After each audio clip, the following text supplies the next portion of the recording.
basically using the equity in your home to do a reverse mortgage. And it is a good cushion for seniors who are 62 years or older. Unfortunately, those that are younger than 62 years old, you don't qualify. So you may own a home, but you're not in that age bracket where uh, this program will fit for you. So we really want to distinguish between a home equity loan and a reverse mortgage loan, because the home equity loan, you have to pay that. Get back. Okay, so with the reverse mortgage, you don't have to pay it back. You don't. You don't have to pay it back, because after you die, that you no longer use the home, um, you don't meet the obligation. You don't. Well, if you die, you know it goes back to. You sure can't pay it back in the grave. That's right.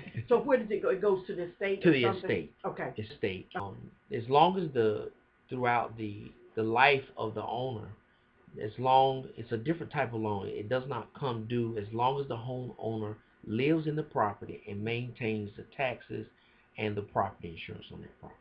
Okay. So it has to be the principal property of the homeowner. The homeowner may have other properties, but it has to be the principal one that he's living in. That is correct. That he's living in, that he can get that reverse mortgage on, that he will not have to pay for, and that like you said, if you die, you don't get it anyway, and then it goes into, after that time, it goes into an estate. Exactly. It goes back to the estate. The lien will be placed against the estate. Okay. So that means, like, if a heir of that estate wants to have that estate clear, they've got to satisfy that lien, because the homeowner, the principal homeowner, is now deceased. So you can't make a dead man pay a bill. There you go. He's no longer here, and it's considered like non-recourse during the life of the homeowner. Long as he, as I said earlier, lives in the property, maintains the taxes, maintains the value of the property.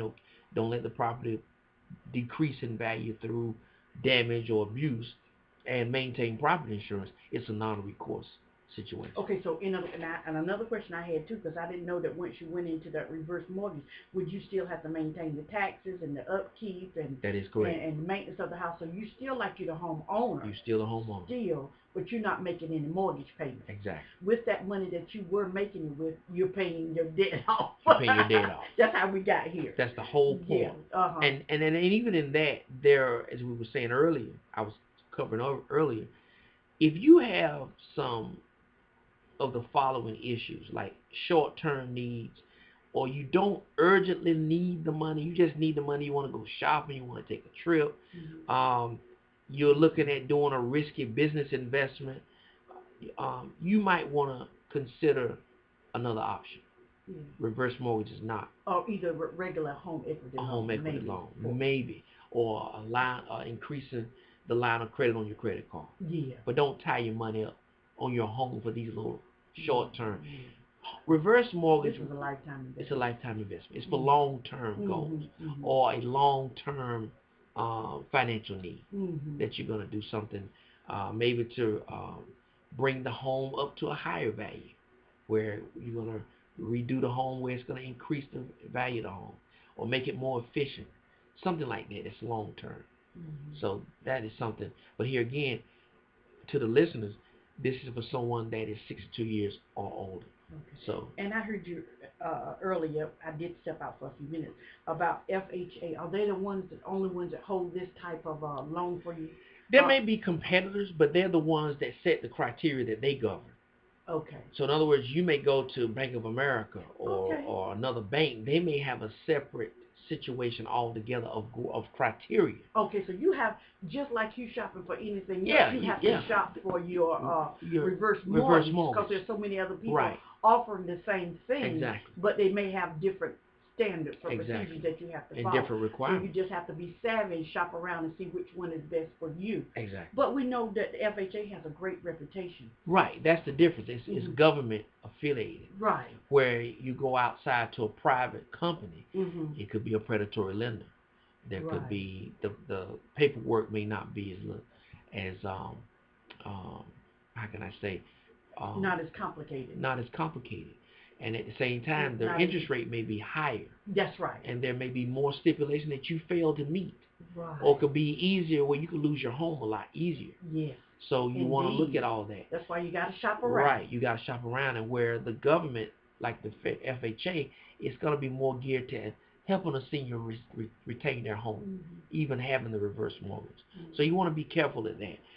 Nobody holds a dominant market on it. Okay. There is competition. In the world of capitalism, there's other competitors. And another thing about FHA is that you don't, even though we're talking about this government agency piece right here, but your house does not have to be financed by FHA. No. It can be financed by anybody. Anybody. Okay. You might have with an outside bank, be 60 years old, and home, you've been there 20 to 30 years. Well, I don't know about 20 to 30 years, but you've been there 15 years, just using a general number to our listeners. You've got enough equity after being there for that time that being you're 63 or 64 years old, you can tap into that equity and use that benefit. Yeah.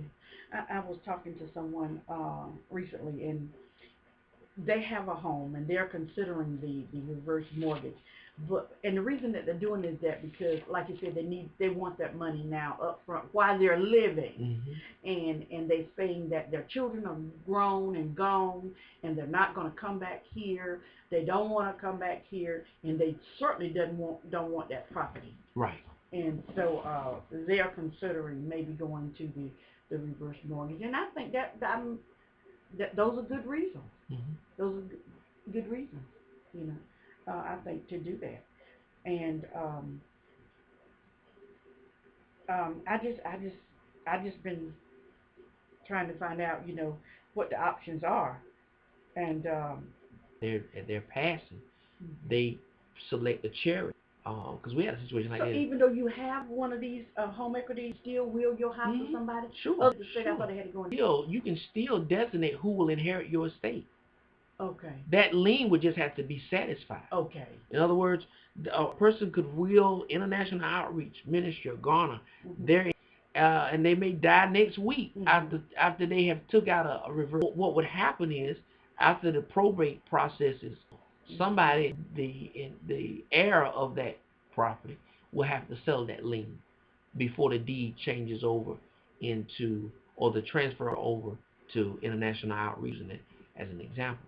But it doesn't stop you from, because at the end of the day, your will be the final voice for you after you're dead. Okay.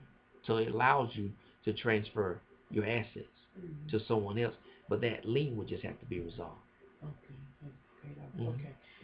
What kind of homes that you can get this reverse mortgage on? Can you get it on any kind of home, a mobile home, a modular home, a trailer? What? I mean, are there specifications? There are specifications that FHA has, and I know it's almost like buying a mortgage. When you talked about the mobile homes, they're not going to do a mobile home. Okay. It must be a stick-built home. Okay. Period. Okay. Because even in going through FHA for a regular mortgage, there has not been, to my knowledge, any modification where they're not interested in doing a mobile home. Mobile homes are like a car, it's on wheels. You know what I mean, for lack of a better term. And they don't hold the value as something that, now if it's a modular home that it's been bricked in, you have situations now where people go out and buy a modular home that is similar to a mobile home, but here's the difference. They come in, drop the house, and they put it on a brick foundation. Okay. FHA will do that. But if it's sitting on cinder blocks, and just strapped to the ground, it ain't happening. But when it's a brick foundation where that home is secured to the ground by similar means of a stick-built home, that changes the name of the game. Okay. So, and I also want to bring up to those that are maybe listening who are Capital One bank card holders. Are we going to come back to this? We'll come back. Have another question. Okay, go ahead. We'll come back real quick. Okay. I'll cover this, then we'll come back to that. Okay. There has been a situation where it would bring a credit back to the Capital One credit card holders that were issued credit cards that were giving them the credit life disability where the salesman used unlawful tactics to sell it to them. And this company, or this organization called Consumer Financial Protection Bureau. And let me give everybody, the listeners, the website, because this is a organization that's sort of like what we do, consumer advocacy. They look after you from being abused by credit card companies, auto loan companies. They filed a large lawsuit against Capital One last year, and they won on behalf of the consumers. The credit life disability insurance that the salesmen use unfair, misleading, deceptive business practices to pressure you into buying it or adding it to your credit card account. They've got to credit the premiums back to your credit card. So this is a toll-free number that I believe is toll-free. And I'm going to give the website that if you out there, you should see that credit on your credit card, if not by the 1st of this year, between now and July. If you haven't, and we're talking to only those credit card holders of the Capital One. Capital One. Only Capital One. Only Capital One. Capital One credit card, and that you were, for some reason or another, somebody put credit life on your credit card, and you didn't tell them to, you didn't ask them to, or whether you told them to or not. If you might have accepted it, and or maybe you didn't, but it's on there. It's on there, and they're charging you an extra $5 or $6 for the ever since last year. All those premiums have got to be credited back to your account. So you may end up with maybe an $80 credit or a $50 credit. Ever how many months that you were charged from the time this complaint was brought last year by the Consumer Financial Protection Bureau. You can also go online, consumerfinance.gov. And I'll say that again, I'll repeat that. It's called the Office of Consumer Financial Protection Bureau. And they even have a mailing address for those that are here again. You may not be internet savvy. P.O. Box 40529, Iowa City, Iowa. And they also have a number that you can call, 1-855-411-2372. And I'll repeat that, 1-855-411-2372. And it's called the Consumer Financial Protection Bureau. So this is just one of the many ways Credit Repair Education Services, we try to bring the alerts when we find stuff out like this, and I'm so grateful to have this avenue that we can let people know. We don't know who out there has a Capital One credit card that you've been sitting there paying your monthly bill. They didn't know they done added this on your, you wonder why your balance is taking so long to come down. They just dropped about $50 on there for credit life disability. Now I'll say this, it's a good feature to have. Let's talk about credit life. It's a good feature to have, but you want to be aware that you got it. That's right. And you don't want to be pressured into getting it. And this is where this organization found out that consumers were either misled, they were pressured into getting it. Because it's like if you lose your job, or if you are sick, and you got $400 or $500 of charges that you made before all this happened, you file a claim, well, it pays automatically. And I've gotten that in the mail. A lot of us have gotten it in the mail from other credit cards other than Capital One. That's not the only company that offers that. Oh, no. I get it in the mail, with other credit cards too. And they say that if you become disabled, they will make your payment. If unemployment is not available to you through your own fault. They'll make the payments for you. It's a good thing to have. But you need to know that you got it there, and that you're able to pay for that, and that you're trying to reduce your debt too. Exactly. And under the order that this organization won for the consumers, Capital One has a certain time frame. They've got to credit that back to your account. So that means they can't drag their feet, or they can't act like, well, we're not going to do nothing. They've been ordered within, I think it has to be done this year, within the the time frame from January of 2013 to probably like June of this year. You should, all Capital One bank card owners, you should be able to look at your statement and see where refund of insurance premium. Anytime you got money coming back, that's a good thing. Yeah, that's a good thing. So I was just excited when I got this alert on the internet. I said I got to share this to the listeners who may you may have a Capital One, and I'm hoping there are other credit cards out there too, because they already take us for the loop with the credit interest rate. On the credit card. That's right. The interest we have to pay. You could pay $15 a month on a charge of $150. You done paid back almost $200 with the interest that they put on it. So this is a win for the average everyday consumer. That's right. And that's the exciting part about it.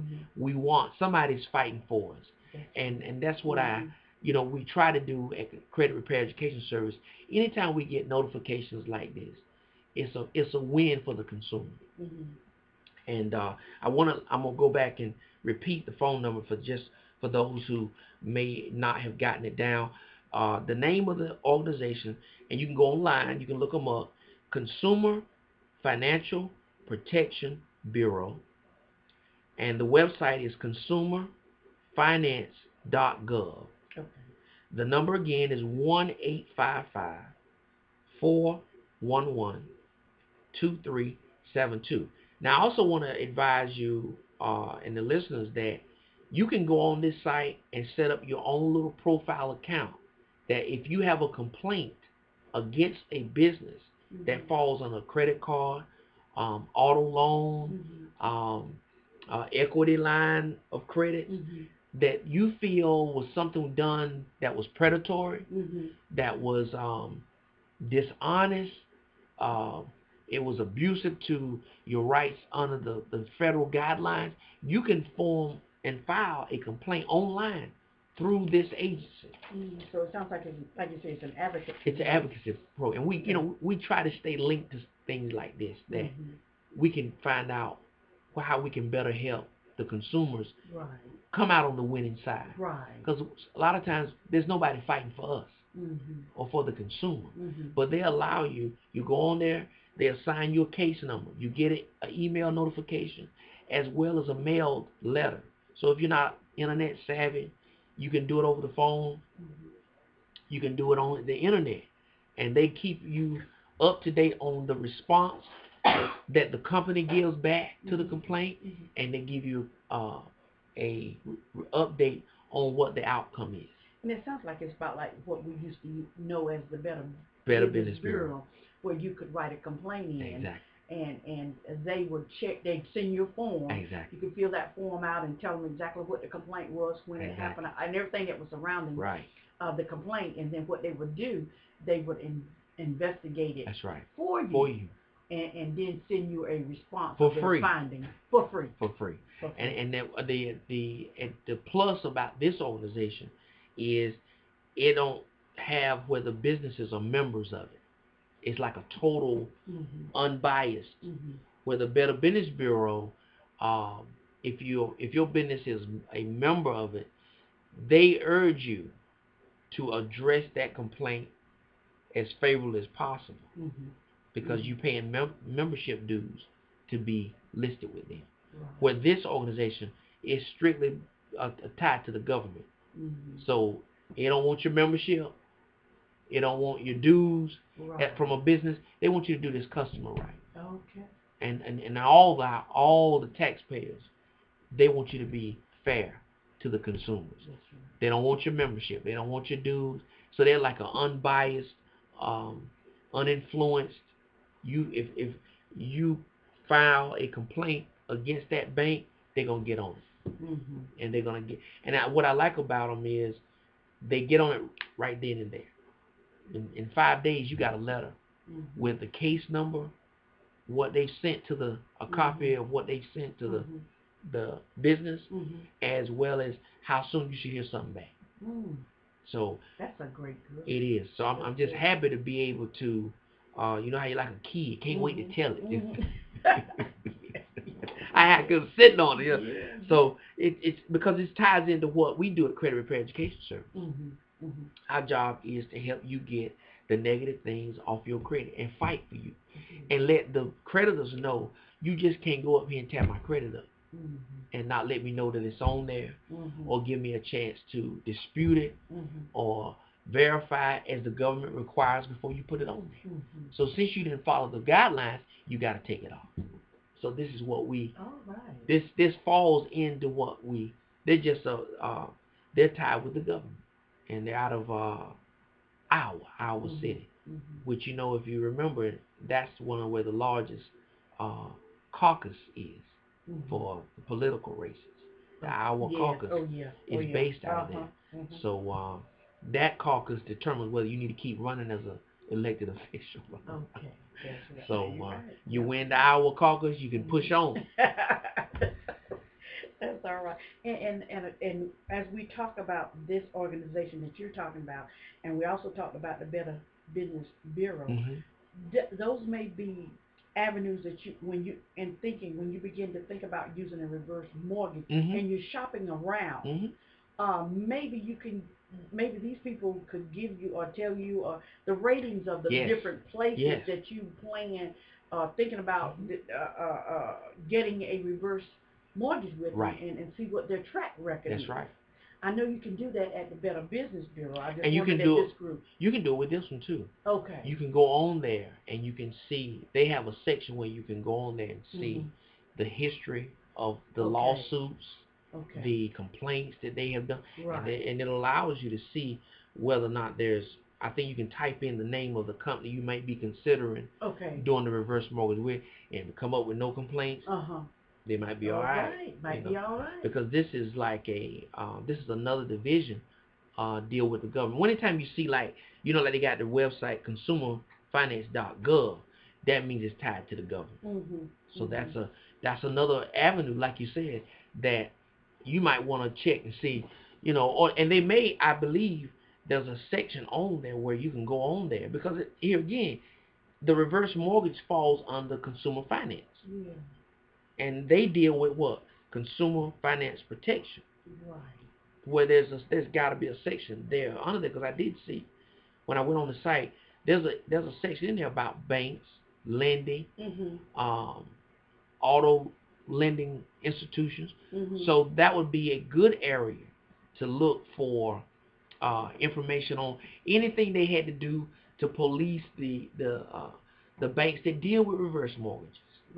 So I think that would be another additional choice to go at and look at and see how has Bank of America or State Employees Credit Union, how have they done with reverse mortgages, or how has BB&T? That's right. You know, this would be a good stop. To go by and check it, or like for those here again, you know, we may have listeners that don't have the internet, or some people. Like my dad, he just ain't in it. I've been trying to get him to do a Facebook, but I ain't going on no Facebook. You want to reach me, you call me. He just stuck in that. He's 62 years old. I think I got an invitation from you too. To do something to link up. I've been trying. You ain't did it yet. I done emailed you and I put all the links in the email to you. When I send something, you ain't said a word. Ain't even respond. He the same way. And when we get together for lunch, I give him because I do it so much. When I give out my information to people, I don't. My phone number is the last thing I give out. I always give out my Facebook page, my MySpace, my Twitter, you know, all that, Yahoo. And when I saw him when he got his new number, and I said, well, I got it. I said, ain't you? Can I email? Look. You call me. You either call me or come see him. He just cut me right off. He don't play that. He's not. All of his children, we own it. We chat every day, you know. But he will not do it. Some of us just he's stubborn. Still old school. And I even told him, I said, I'll put your picture up there, and you know you can put my picture on nothing.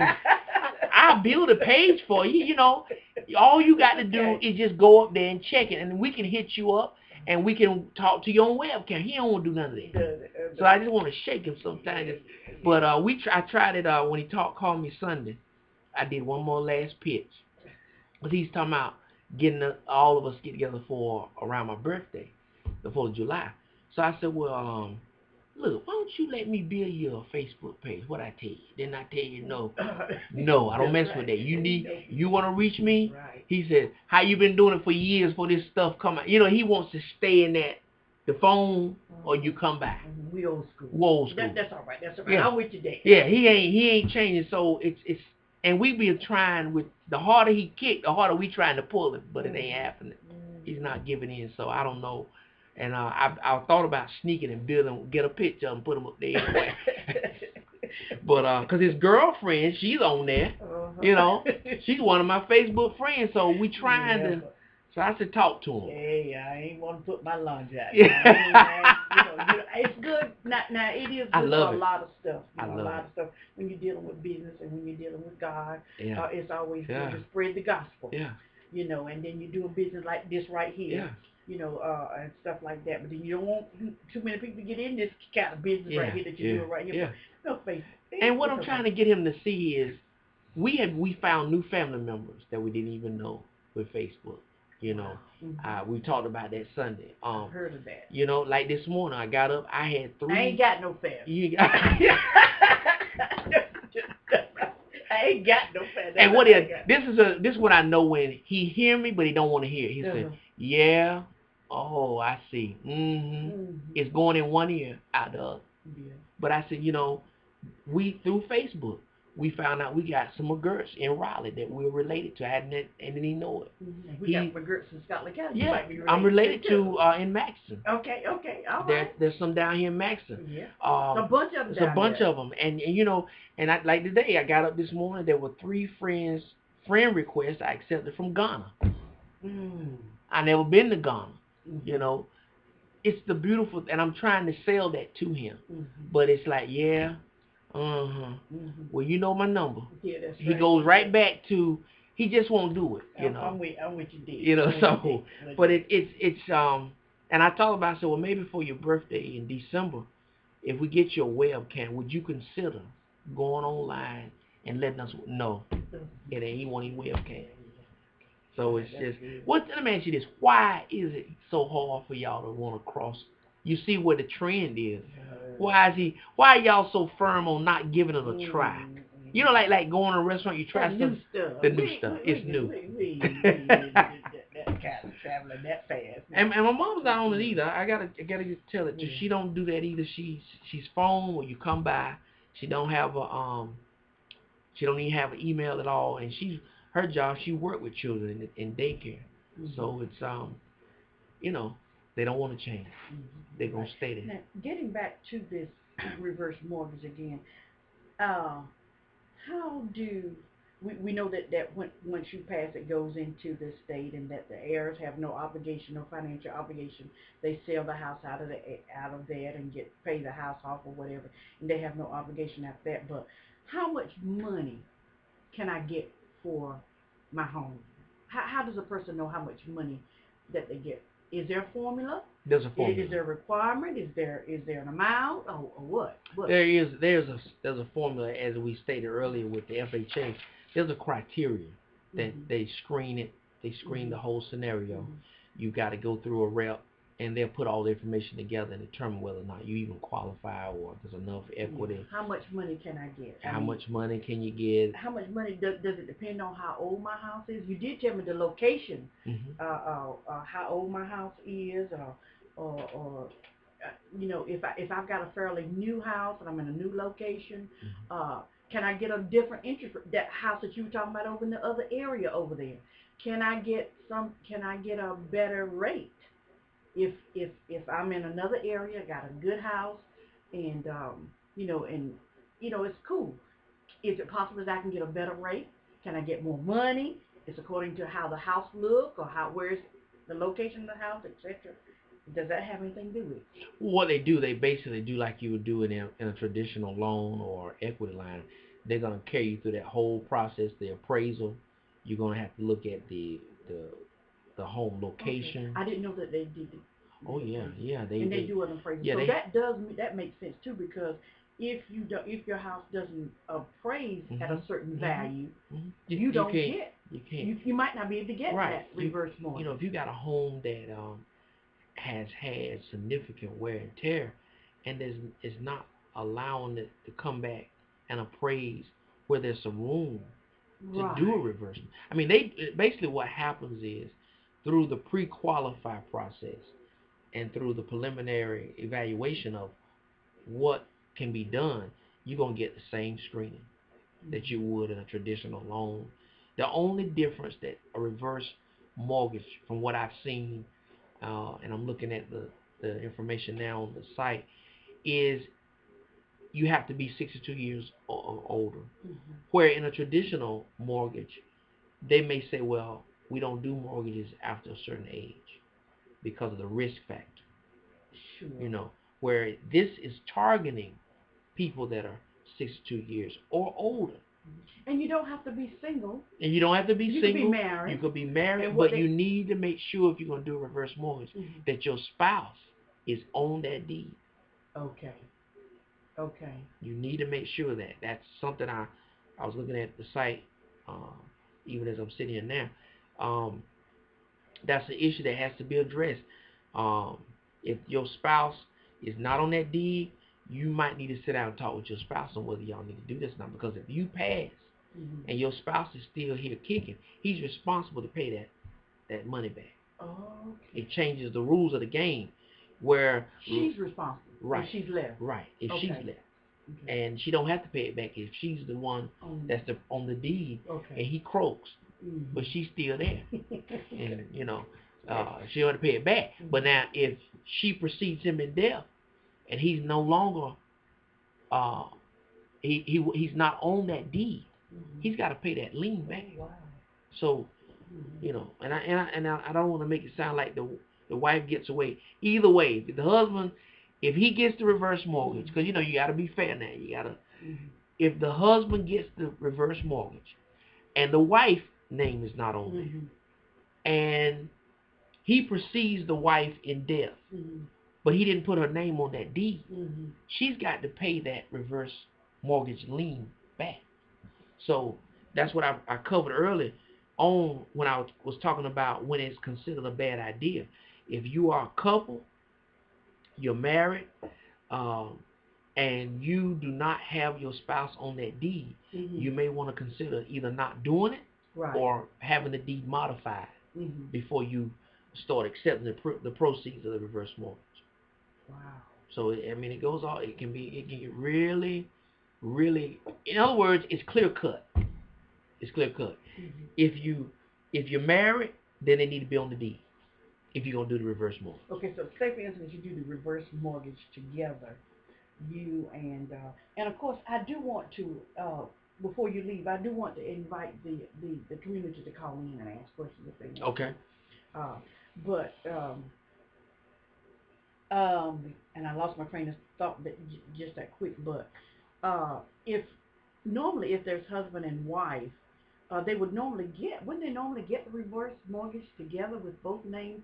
Provided that they both are. You said that both have to be on the deed, and they get the reverse mortgage in both names. And whose name would they normally put it in? Or give it? Whose age would they consider? The person that's on the deed. I mean, age-wise.